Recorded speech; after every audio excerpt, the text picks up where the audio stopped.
காட்டுல கிளியும் காக்காயும் உட்காந்து பேசிட்டு இருந்துதான். அப்ப காக்காயை பார்த்து கிளி சொல்லிச்சான் ரொம்ப திமிரா, யூ டைரக்டி காக்காய் தள்ளி உட்காந்து. காக்கா கேட்டுதான், ஏன் இப்படி நான் இன்சல்ட் பண்றேன், நீ பிளாக் அண்ட் ஒயிட் நான் மல்டி கலர், ஏன் கலர்னா ஒசியானா. ஆமா, தமிழ்நாட்டில் இலவச டிவி கொடுத்த போது அவன் கலர் டிவி தான் கேட்டானே ஒழிய பிளாக் அண்ட் ஒயிட் டிவி அவன் வாங்கிட்டானா. அதனால கலருக்கு தான் மரியாதை ஜாஸ்தி, பிளாக் அண்ட் ஒயிட்னா மரியாதை இல்ல அப்படின்னு காக்காயை சொன்ன. காக்கா சொல்லுச்சு, என்னமோ தெரியலப்பா, என்ன கடவுள் படைக்கும் போது கரண்ட் கட்டா போச்சோ என்னமோ, நான் கருப்பா போயிட்டேன், அது ஒரு பெரிய விஷயமா அப்படி பேசிக்கிட்டு இருக்குது காக்காயும் கிளியும். அப்ப வேட்டைக்கு வந்தான் பாருங்க, அவன் என்ன பண்ணிட்டான், நேரா வந்தவன் கபக்குன்னு கிளியை பிடிச்சிட்டான்.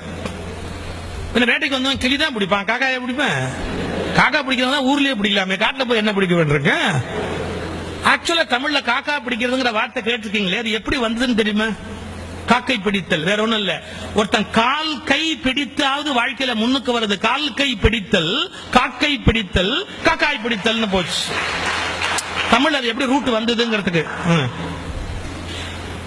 இப்ப இந்த காக்காயை விட்டுட்டு கிளிய அப்படியே லவத்துல கிளிய பிடிச்சிட்டா. கிளிய பிடிச்ச உடனே நமக்கு என்ன தெரியுது? முதல் லெசன், அழகு எவ்வளவு அழகானதோ அவ்வளவு ஆபத்தானது. எவ்வளவு அழகானதோ அவ்வளவு ஆபத்தானது இல்லையா? காக்கா மாட்டிச்சு, கிளி மாட்டிச்சு. கிளிய பிடிச்ச நேரம் வீட்டுல கொண்டாந்து வச்சுக்கிட்டு அந்த கிளிக்கு பேசுறதுக்கு பழக்கிறா. இந்த காக்கா பின்னாடியே வந்து என்னன்னு பாக்குது. இந்த கிளிக்கு என்ன சொல்லி கொடுக்குறான்? குட் மார்னிங் சொல்லு அப்படி கத்து கொடுக்குறான். கிளிக்கு வரல. பூண்டு இருக்கு இல்லையா, கார்லிக், பூண்டை சுட்டு நாக்குல வச்சு கிளிய பேச பழக்குவானா. இந்த பூண்டை தூக்கி கிளி நாக்குல வச்சு கீச்சு மூச்சுன்னு கத்துது. அன்னைக்கு அமாவாசை காக்காய்க்கு வாசல்ல சோறு வச்சிருக்கேன்.